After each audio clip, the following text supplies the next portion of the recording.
तो अभी रिसेंटली जो युद्ध चल रहा था ईरान और इजराइल के बीच में, काफ़ी सारे लोग बोल रहे थे इसका इम्पैक्ट पूरे वर्ल्ड लेवल पर पड़ेगा और बहुत बड़ा थर्ड वर्ल्ड वॉर हो सकता है। इस तरह से भी एस्टिमेट लोगों की तरफ से लगाए जा रहे थे। इलॉन मस्क ने भी इस तरह से एस्टिमेट लगाए थे। लेकिन ये एक्चुअल में कुछ नहीं है, अटेंशन डाइवर्ट करने की कोशिश थी इजराइल की तरफ से और यूएसए की तरफ से।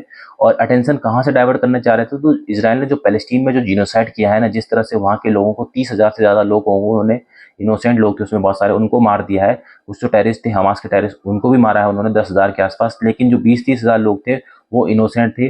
और लाखों की संख्या में जिनको जो घायल हो रखे हैं, हजारों की संख्या में उन्होंने हॉस्पिटल, इस घर वगैरह, ये सब वहाँ इंफ्रास्ट्रक्चर पूरे के पूरे जो गाजा है वहाँ पे उन्होंने तबाह कर दिया इजराइल की आर्मी की तरफ से। तो इसके बाद यूएन में भी इनके खिलाफ बिल चलाया गया। साउथ अफ्रीका ने जो पास किया था, जो वहाँ पे पेश किया था, उसके बाद ये पास भी हो गया था इसके अगेंस्ट में। इंटरनेशनल पूरे के पूरे वर्ल्ड कम्युनिटी में, न्यूज़पेपर में, जहाँ देखो वहाँ इसराइल के अगेंस्ट में बातें चल रही थी और इसराइल के अगेंस्ट में बातें करने की कोशिश कर रहे थे। तो इसराइल ने सोचा कि बहुत ज़्यादा क्रिटिसिज्म हो रहा है, तो इसको कहीं ना कहीं इनका अटेंशन डाइवर्ट किया जाए पूरे के पूरे वर्ल्ड लेवल पे। और इन्होंने क्या कर दिया, सीरिया की कैपिटल है दमिश्क, जहाँ पे इसराइल ईरान की एम्बेसी थी वहाँ पे, तो उन्होंने ईरान की एम्बेसी के ऊपर अटैक कर दिया। और ईरान की एम्बेसी में जब उन्होंने अटैक किया तो ईरान के 2 रिवोल्यूशनरी गार्ड की डेथ होगी, जो कि टॉप कमांडर थे, और काफ़ी सारे ईरानियन लोगों की डेथ भी होगी, 2-3 लोगों की, तो टोटल 7-8 लोगों की डेथ हुई।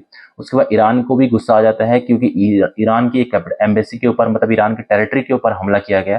तो ईरान को जब गुस्सा आता है तो ईरान भी अपने लोगों को बोलता है कि हम इसका बदला लेंगे और छोड़ेंगे नहीं इस तरह से। तो ईरान उसके बाद रिटेलिएट करता है इसराइल में। इसराइल सारे के सारे जितने मिसाइल उनके ऊपर छोड़ी गई थी 200-300 के आसपास, सबको न्यूट्रलाइज कर देता है अल्टीमेटली। और आज के डेट में कम ऐसा दिख रहा है कि नॉर्मलाइज हो चुका है। अब इसराइल भी रिटेलिएट नहीं करेगा, ईरान भी रिटेलिएट नहीं करेगा, तो सब कुछ मैटर सॉल्व हो चुका है। लेकिन आज के डेट में लोग गाजा में जो इसराइल ने किया उसके ऊपर बातें नहीं कर रहे हैं। आज के डेट में लोग ईरान और इसराइल के बीच में बातें कर रहे हैं कि इसराइल और ईरान में बीच में क्या युद्ध हो सकता है, क्या थर्ड वार हो सकता है। तो लोगों का अटेंशन शिफ्ट करने के लिए इसराइल की प्लानिंग थी, और इसराइल इसमें बहुत सक्सेसफुली सक्सेस भी हो गया है। तो ये वर्ल्ड लेवल पे इस तरह से प्लानिंग चलती है। और ग्राउंड लेवल पे लोगों का बेवकूफ बना बोल सकते हैं। कुछ लोग होते हैं ऊपर के, कुछ टॉप क्लास लोग होते हैं जो प्राइम मिनिस्टर इस टाइप के, जो हर पॉलिसी बनाते हैं, ये पूरी की पूरी वर्ल्ड को गाइड करते हैं। हम जैसे लोग जो होते हैं नीचे पे सोचते हैं कि वर्ल्ड वार हो जाएगा, ये हो जाएगा, इम्पैक्ट हो जाएगा, ये हो जाएगा, फलाना, इस तरह से डिबेट में घुसे रहते हैं।